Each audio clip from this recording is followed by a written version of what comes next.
వాసంశెట్టి సుభాష్ అనే నేను ఆంధ్రప్రదేశ్ రాష్ట్ర మంత్రిగా నా కర్తవ్యాలను శ్రద్ధతో అంతఃకరణ శుద్ధితో నిర్వహిస్తానని, ప్రజలందరికీ న్యాయం చేకూరుస్తానని దైవ సాక్షిగా ప్రమాణం చేస్తూ ఉన్నాను.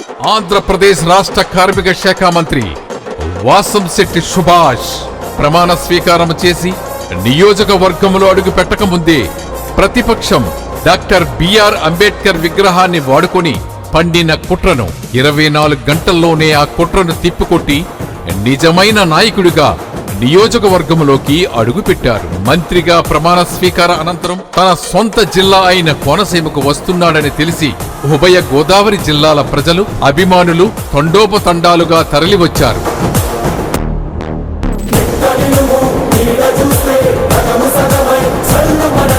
మండు టెండను సైతం, కుండపోత వర్షాన్ని సైతం లెక్క చెయ్యకుండా ఆ జనాన్ని చూసిన ప్రతి ఒక్కరి నోటి నుండి ఒక్కటే మాట, గోదావరి జిల్లాలలో ఇంత ప్రజాదరణ పొందిన ఏకైక నాయకుడు మన వాసంశెట్టి సుభాష్. ఉదయం 10 గంటలకు ఏలూరు నుండి ప్రారంభమైన తన విజయోత్సవ ర్యాలీ అర్ధరాత్రి 2 గంటలకు ద్రాక్షారామంలో పూర్తయినది. అదే రోజు రాత్రి తన జన్మదిన వేడుక ప్రజల సమక్షంలో, అభిమానుల సమక్షంలో జరుపుకున్న ఏకైక నాయకుడు. ఒక్కసారి ఆయన ఎన్నికల ప్రచార కార్యక్రమంలో ఉన్నప్పుడు ద్రాక్షారామంలో శభాష్పేట గ్రామంలో అంగవైకల్యంతో బాధపడుతున్న 2 పిల్లలను చూసి తన హృదయం చలించింది. ఆ రోజు ఒక నిర్ణయం తీసుకున్నారు. ప్రతి సంవత్సరం తన పుట్టినరోజు నాడు ఆ 2 పిల్లలకు ₹1,00,000 ఆర్థిక సాయం చేస్తానని మాటిచ్చారు. ఇచ్చిన మాట ప్రకారం తన పుట్టినరోజు నాడు నేరుగా వాళ్ళ స్వగృహమునకు వెళ్లి తన చేతుల మీదుగా స్వయంగా ₹1,00,000 ఆ పిల్లల తల్లిదండ్రులకు అందించారు. తన జన్మదినం రోజున 100 మొక్కలు నాటించడం, అభిమానులు రక్తదానం చేయడం, కార్మిక శాఖ మంత్రిగా కార్మికులందరూ ఆనందంగా ఉండాలని తన జన్మదినం నాడు ఆటో కార్మికుల యూనియన్కు యూనిఫామ్స్ బహుకరించారు. రామచంద్రాపురం ఏరియా ఆసుపత్రి, వికలాంగుల స్కూల్ మరియు పసలపూడి గ్రామంలో వృద్ధాశ్రమ ప్రజలకు అన్నదానం చేశారు. స్వయంగా కర్ణుడే మళ్లీ తిరిగి పుట్టారా అన్నట్లుగా, బహుశా కర్ణుడు ధర్మపక్షాన ఉంటే సుభాష్ రూపంలో ఉంటారేమో అన్న రీతిలో రామచంద్రాపురం నియోజకవర్గంలోనే కాదు, కోనసీమ జిల్లా మొత్తములో ప్రతి కుటుంబంలో ఒక పెద్ద కొడుకుగా కష్టాలలో తోడుకుంటున్నారు. రామచంద్రాపురం నియోజకవర్గంలో ఎప్పటి వరకు ఏ ఎమ్మెల్యే మరియు మంత్రి చేయలేనన్ని దానాలను వాసంశెట్టి సుభాష్ గారు కేవలం 100 రోజుల్లోనే చేశారు. రామచంద్రాపురం నియోజకవర్గంలో ఒక ప్రముఖ పుణ్యక్షేత్రములో గత ప్రభుత్వ మంత్రితో కలిసి గుడి ఈవో చేసిన అక్రమాలను స్వయంగా అదే గుడి ఆవరణలో ప్రజల మరియు మీడియా సమక్షంలో గుడిలో జరిగిన అక్రమాలను బయటపెట్టారు. అవకతవకలు జరిగాయని తెలిసి తన సొంత సామాజిక వర్గానికి చెందిన గుడి ఈవోను మరియు అందులో ఉన్న 2 ఉద్యోగస్తులను విధుల నుండి తొలగించి అవినీతి చేసే అధికారుల గుండెల్లో భయాన్ని పుట్టించారు. ఇక యువతంటే వాసంశెట్టి సుభాష్ గారికి చచ్చేంత ఇష్టం. యువత తప్పుడు దారి పట్టకుండా ఉండాలని కొంతమంది యువత డ్రగ్స్ మరియు మద్యానికి బానిసలవుతున్నారని తెలిసి వాళ్లను సక్రమ మార్గంలో పెట్టాలని విఎస్ఎం కాలేజీలో యాంటీ డ్రగ్స్ క్యాంపెయిన్ నిర్వహించడం జరిగింది. ఏ అమలాపురంలైతే కోనసీమ గొడవల్లో అక్రమంగా సుభాష్ గారిని అరెస్టు చేశారో, అదే అమలాపురం నడిబొడ్డున బాలయోగి గ్రౌండ్స్ లో పోలీస్ కవాతుతో గౌరవ వందనం అందుకున్న నాయకుడు మన సుభాష్ ముఖ్య అతిథి హోదాలో జెండా వందనం చేశారు. ఇక రాష్ట్రంలో మొట్టమొదటిసారిగా పదవీ స్వీకరించిన కొద్ది రోజుల్లోనే వికాస సంస్థ ఆధ్వర్యంలో మెగా జాబ్ మేళా నిర్వహించడం జరిగింది. సుమారు 10,000 మందికి పైగా హాజరైన జాబ్ మేళాలో సుమారు 1,500 జాబ్ ఆఫర్ లెటర్లు వచ్చేటట్లు చేసి కార్యక్రమాన్ని ఆనాడు దిగ్విజయం చేశారు.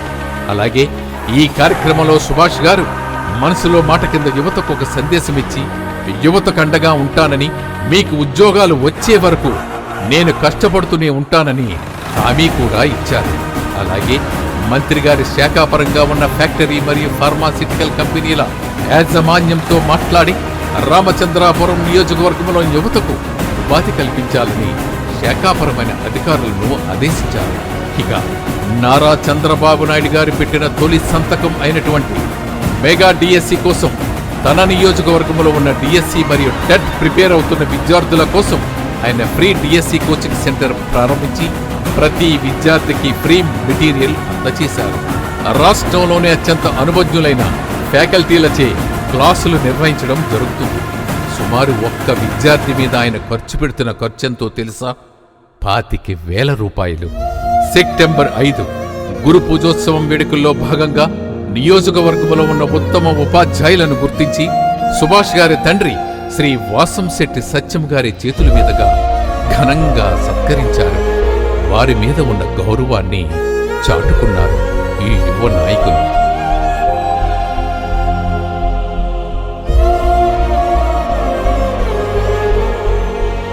రామచంద్రాపురం నియోజకవర్గంలో పత్రికా విలేకరులతో మునుపెన్నడూ లేని విధంగా ప్రింట్ అండ్ ఎలక్ట్రానిక్ మీడియా మిత్రులతో కలిసి కేక్ కటింగ్ చేసి ఫ్రెండ్షిప్ డే సెలబ్రేషన్స్ జరుపుకున్నారు.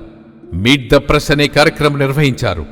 మీడియా మిత్రులు, నాయకుల మధ్య స్నేహపూర్వక సంబంధం సమాజానికి ఎంతో శ్రేయోస్కరమని నిరంతరం కష్టపడే మీకు శాశ్వత ఇల్లు ఒకటి ఉండాలని, అందరికీ ఇల్లు కట్టించిస్తానని, మీరు మేము స్నేహితులమని, మనం ప్రజల శ్రేయస్సు కోసం కష్టపడదామని చక్కని సందేశమిచ్చారు. బహుశా ఇది రామచంద్రాపురం నియోజకవర్గములో మునుపెన్నడూ చూడలేని కార్యక్రమం. వాసంశెట్టి సుభాష్ గారి తన శాఖపరంగా కొత్తవాడైనప్పటికీ ఎంతో చాకచక్యంగా వ్యవహరిస్తున్నారు. వైజాగ్లో ఒక ఫార్మా కంపెనీలో అనుకోని విధంగా బాయిలర్లు బ్లాస్ట్ అవ్వడంతో కొంతమంది కార్మికులకు తీవ్ర గాయాలయ్యాయని, కొంతమంది మరణించారని తెలుసుకుని వెంటనే తన యంత్రాంగాన్ని తీసుకుని ఫైర్ సిబ్బందిని ఆదేశించి అక్కడ పరిస్థితిని పరిశీలించి స్వయంగా రాష్ట్ర ముఖ్యమంత్రి చంద్రబాబు నాయుడు గారితో కలిసి సంఘటనపై యాజమాన్యంతో చర్చించి శాశ్వత పరిష్కారం చూపారు. పేదలకు అన్నం పెట్టి అన్నా క్యాంటీన్లు ప్రారంభించి రామచంద్రాపురం నియోజకవర్గం, రామచంద్రాపురం పట్టణంలో చాలామంది పేదవాళ్లకి అన్నా క్యాంటీన్ ద్వారా 5 రూపాయలకే నిరుపేదల ఆకలి బాధ తీర్చడం కూటమి ప్రభుత్వంతోనే సాధ్యమవుతుంది. అలాగే చంద్రబాబు నాయుడు గారిచ్చిన ఆదేశాల మేరకు 1వ తారీఖు వచ్చిన వెంటనే తెల్లవారుజామున 5 గంటలకు ప్రతి ఇంటింటికి వెళ్లి పెన్షన్ పంపిణీ కార్యక్రమం ఘనంగా నిర్వహించారు. వాసంశెట్టి సుభాష్ ఎదుటివారి కష్టం చూస్తే ఎంతవరకు వెళ్తారో అనడానికి ఒక్క సన్నివేశం. ఆయన ఒక్కసారి రామచంద్రాపురం వస్తుండగా మార్గ మధ్యలో ఒక జంట ద్విచక్ర వాహనంపై వెళ్తుండగా ప్రమాదానికి గురయ్యారు. ఆ ప్రమాదం వాసంశెట్టి సుభాష్ గారికి కనబడింది. వెంటనే తన కాన్వాయ్ని అంబులెన్స్గా చేసి హుటాహుటిన ఆసుపత్రికి తరలించి వారిని రక్షించారు. ఒక్కసారి ప్రచారంలో ఉండగా చాలా కుటుంబాల్లో చిన్నపిల్లలు దీర్ఘకాలిక సమస్యలతో బాధపడుతున్నారని తెలిసి ఆయన మనసు చలించింది. చిన్నపిల్లల ఆరోగ్య సమస్యలు తెలుసుకుని ప్రధానంగా కంటి చూపు, గుండె, మూత్రపిండాలు మరియు బ్రెయిన్ ఇలాంటి దీర్ఘకాలిక సమస్యలతో బాధపడుతున్న చిన్నపిల్లలందరికీ మెడిసిన్ పరంగా ఆర్థికంగా ఆదుకోవడానికి శాశ్వత ప్రణాళికలు సిద్ధం చేస్తున్నారు. విజయవాడ వరద బాధితులను ఆదుకునే విషయంలో సుభాష్ శభాష్ అనిపించుకున్నారు.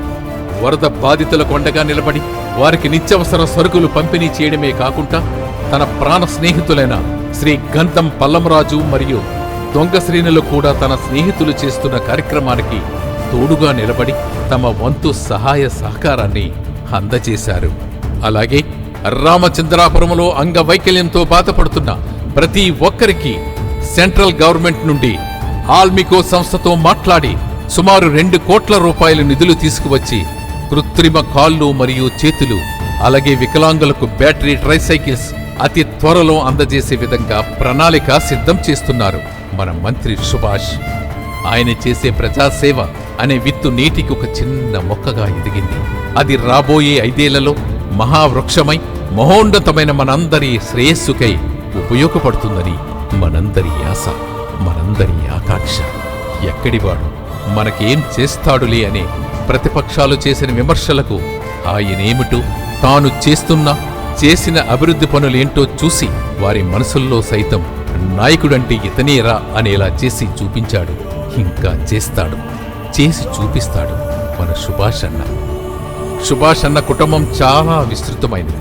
అందుకే అందరి ఆనందం కోసం నిరంతరం శ్రమిస్తూ మన బాగోగులే శ్వాసగా బ్రతుకుతున్నాడు. తన తల్లిదండ్రుల సాక్షిగా నిరంతరం మన శ్రేయస్సుకై అంతఃకరణ శుద్ధితో పాటుపడుతున్న మన సుభాష్ అన్నను గుండెల్లో పెట్టుకుని కొలుస్తుంది నేటి యువత. మనలెవరిది బాటలో నడిపిస్తూ న్యాయకత్వానికి కొత్త అర్థాన్ని తీసుకువచ్చిన మన సుభాష్ అన్నను వేన్నోల్లా కీర్తిస్తుంది నేటి ప్రజానీకం. అందుకోవయ్యా మా హృదయ నీరాజనం ఓ సుభాష్ అన్న.